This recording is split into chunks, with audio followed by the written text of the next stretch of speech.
I want to hear what your thoughts on Travis Green's presser was yesterday. He said, because he had some spicy quotes. He said, well, the Leafs sold a lot of calls. A lot of calls they sold.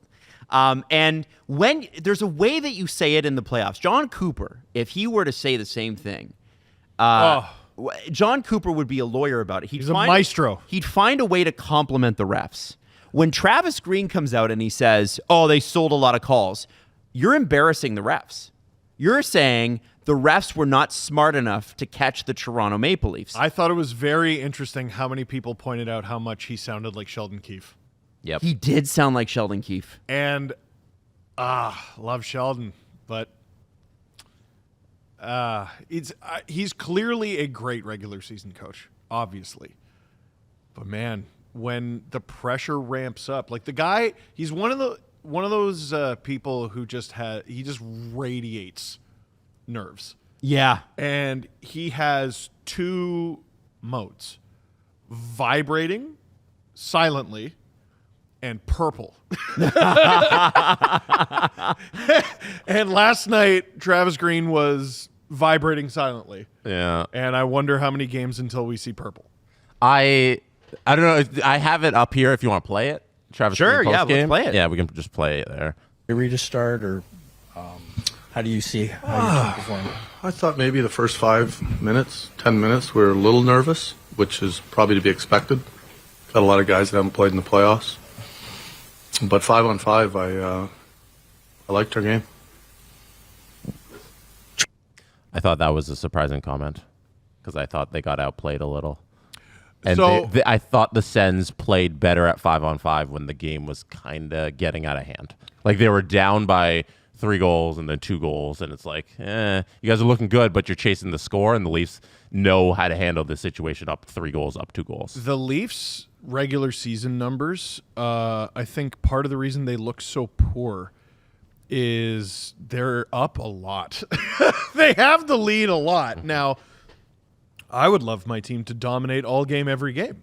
That's generally just not how it works. And Dom Lucian pointed out after the first period, it was shots on goal for the Sens are 13-5, and he goes the shots, and he shows a map, and they were hucking garbage. Everything from the outside. Yeah. Everything from the outside. And that's the way I would be so much more concerned if I didn't watch the Leafs play that way and win that way for months. Like 82 games. That's so many games. Like I'm not trying to be like watch the games about this, but when it comes to the playoffs, the world shrinks. And, there's half the teams that there were yesterday. And I'm seeing people look at the numbers, and they're going, well, here's why the Leafs are paper tigers. And I'm like, you don't watch them. Mm-hmm. You know what I mean? Like, and I'm not saying you don't know puck or none of that. It's like, listen, I could look at the stats for like the Wylde or something like that. That doesn't mean I watched all their games, right? Like maybe there's something I'm missing there, or maybe there's something I'm missing about this team or that team. This is the way they play. Under Craig Berube, they've played a completely different game than what they played under Sheldon Keefe. Like it's not the same type of hockey. Yeah. And the results that you're getting on the stat sheet or the advanced stat sheet are completely different. The great games that they played down the stretch where I called this out many times. Teams put it on from the point. They try to get it through. It doesn't get through. Leafs clear it. What did they do all night last night? Block. Same thing. Block, clear it, sticks in paths. The 2 goals the Sens did get were actually breaking through all that. Mm-hmm. But if that's their strategy all series long, I think it's going to be tough for them. Back to Travis Green. Travis, with all the penalties, was that a case of being undisciplined, or was the standard maybe unclear to the guys? Who was that? Cute journalist. Someone cute. His voice sounds cute. We definitely have to stay out of the box. I'll say that. At the end of the game, sometimes things are going to get a little out of hand once in a while. I thought there was a couple calls that they did a good job selling. But it's tough. It's tough on the refs. Tough on the refs. Because I thought that was a direct shot at the Leafs, right? I thought it was a direct shot at the refs. I mean, when you say, oh, they were able to sell it. So the one time I think Sheldon Keefe won a media battle was when it was the Tampa series in 2023. Yes, he did a great and he job. said, you got to give credit. This is when Matthews and Stamkos fought. He said, you got to give credit to the Tampa Bay Lightning because that's a veteran team and they know how to draw you in. Stamkos, that is the most hilarious snapshot of the Tampa Bay Lightning ever. Stamkos, he has Matthews' collar in one hand and he has his other hand out talking like, oh, bibbity bobbity at the ref while punching Matthews. He's pleading his case to the ref while punching the guy, and then they both fight. And then Matthews is dragged to the box. And if I'm not mistaken, the Leafs were losing that game. So Stamkos, who can't play a lick of defense, draws the best goal scorer in hockey into the penalty box. Mission accomplished. Right. And that's what Sheldon meant. Leafs ended up winning. But like that, just a hilarious snapshot. And to me, it was like playoff, knowing how to manipulate playoff officiating in a nutshell. Absolutely. So, but you got to know how to talk about it in the media. And that's what John Cooper has, and we've seen this in the couple of series that the Leafs have played him in. Like he's a magician. He's unbelievable. Oh, he's very, very good. And you can tell, listen, refs are human beings. Yeah. They like him. Yes. He's a really likable guy. Keefe was, I'm sure to people, very likable. Like I never liked Sheldon Keefe more than that one video where he's like, guys, it was a real pleasure being here. And like you said, and he floated off to heaven. Flying away in Maple Leaf Leaf beautiful Square. sunny day in the lake, and he flew away. Like, Man. and you're like, man, but A literal glow up. when you see him on the bench, he's purple. Like you purple. mentioned, and he's screaming at the refs. Yes. And after a while, the refs probably like, I freaking hate this guy. Like, I can't stand him. There's no way. There's no way refs looked at their. I mean, I'm sure they already get stressed when it's Toronto. And it's Sheldon. Sheldon Keefe. Yeah. Steve, there's your screenshot. Oh. He's talking to He is talking to, like, look, the ref is in Matthew's got a fighting major for this. they do keep fighting after this, but Yeah, it's called self-defense. yes, but Stamkos was able to goat Matthews into a fight while also chatting with the I'd love to referee. know if I can't remember if Stamkos got an instigator. I'm going to go on a limb and say he probably ought to have. I don't think he did. The Leafs were down 3-2 at this point in the third. They did win. though. They I did think win that game, I believe. Yeah. So Dude, hilarious. So funny. Yeah. Now, here, let me address this to satisfy Sens fans. They seem to have a problem with two calls in particular. Okay. Number one is the check from behind. I think it was Stützle on Tanev. That's the one we already talked about with PK.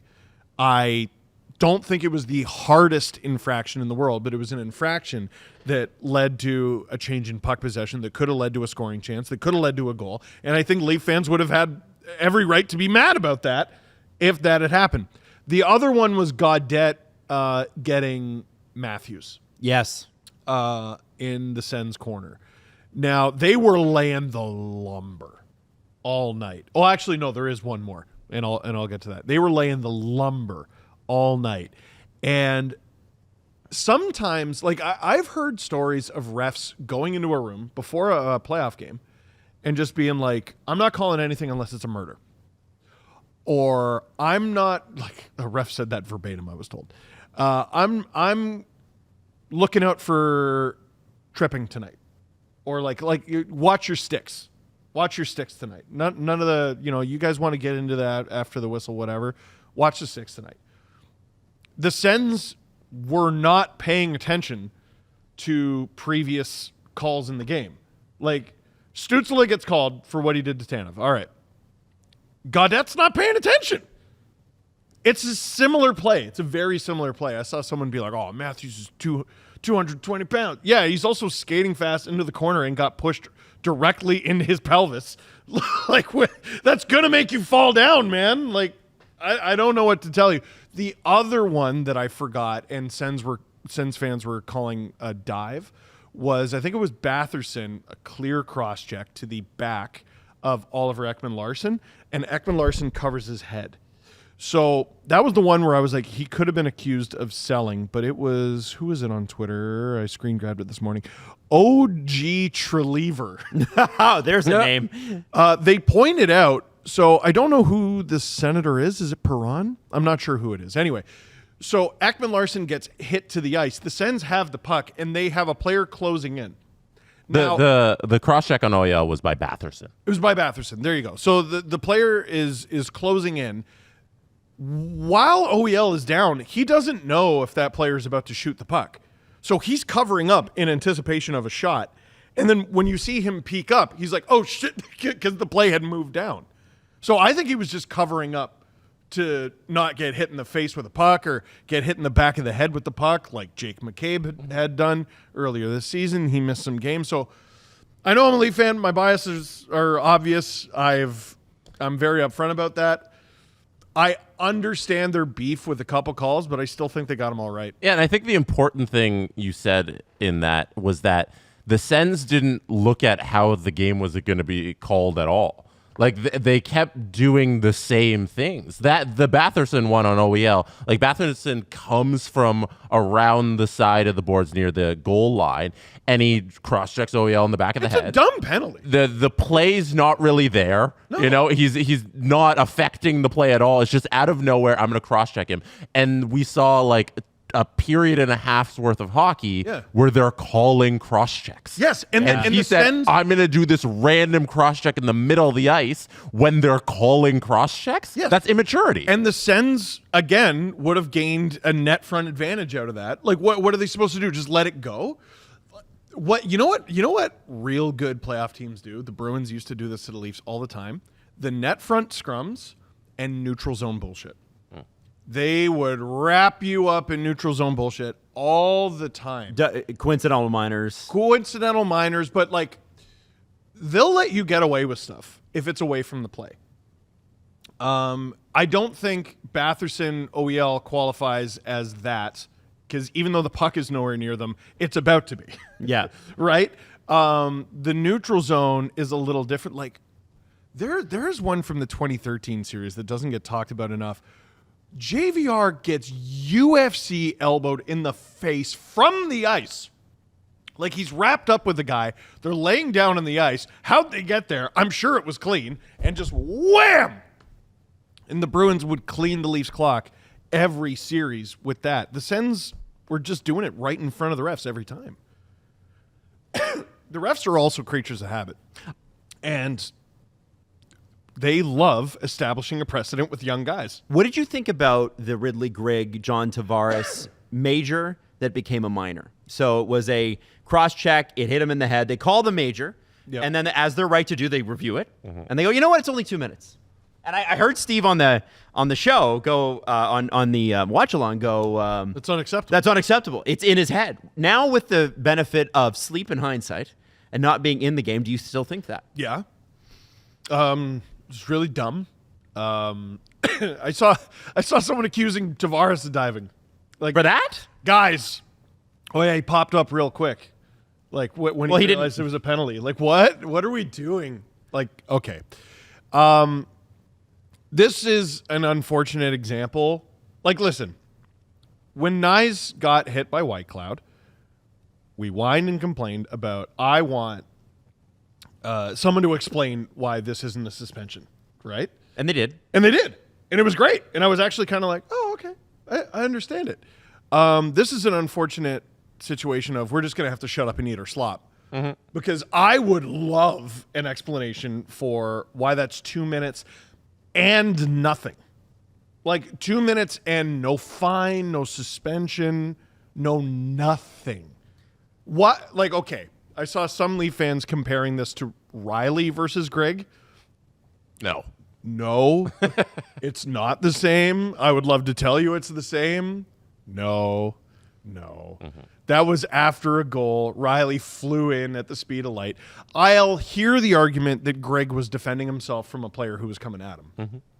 You still can't throw your stick up, and it was like the way it was like Riley and Greg is he hit him in the shoulder and it rode up. Mm-hmm. It's a penalty though. You're not allowed to do Yeah, it's that. 2 minutes for cross-checking. I didn't He got him mind in the it. face. I didn't mind it because the suspensions that we've seen for the riding up to cross-checks, like the Matthews in the outdoor game, Darlene on Darlene. Yes, that was bad. on Darlene, the Riley one, That was really forceful. those ones come with where the player is enacting some sort of retribution. Yes. Where it's like, we're in a physical fight. My response to you pushing and shoving me is I'm going to whack you in the face with my stick. It wasn't an instinctive reaction. Right. This was more in the field of play where things are going on, and this is just a regular ass cross check to the top of the body that rode up. I thought That's how I kind of saw it. Clevin on Domi at the end of the game was worse, to be honest. He just gets two hands up and luckily didn't cross-check Domi right in the face. Mm-hmm. That was inches away from a suspension, Yeah. like a multi-game suspension. The Batherson OEL one that we just talked about, I think it's kind of the same as the Ridley Grigg one, except it's just from behind of the head instead of to the face. Yeah. So I don't think they should have given him a suspension. I think would have been way too far. Yeah, I could I'll have agree seen with 5. I could have seen a double minor. And I know Berube was holding up. I think it was 2 fingers. Yeah, I thought it was during the thing. a double minor, but I was Yeah. okay with them even taking the major away. Yeah, I was fine. I think 2 minutes, fine. They called all the other cross checks. That's cool. It was fine. And they're not going to call yeah. them in after game 3. yeah. Like No. none of this is happening after game 3. So whatever they ref last night, it ain't ever going to happen again. I mean, the Sens played like the underdog. This is, I mean, geez, it's literally an episode of Shoresy. Like, they're not going to be the same after that game. They don't like the lumber. And that was the mission of game 1, the lumber.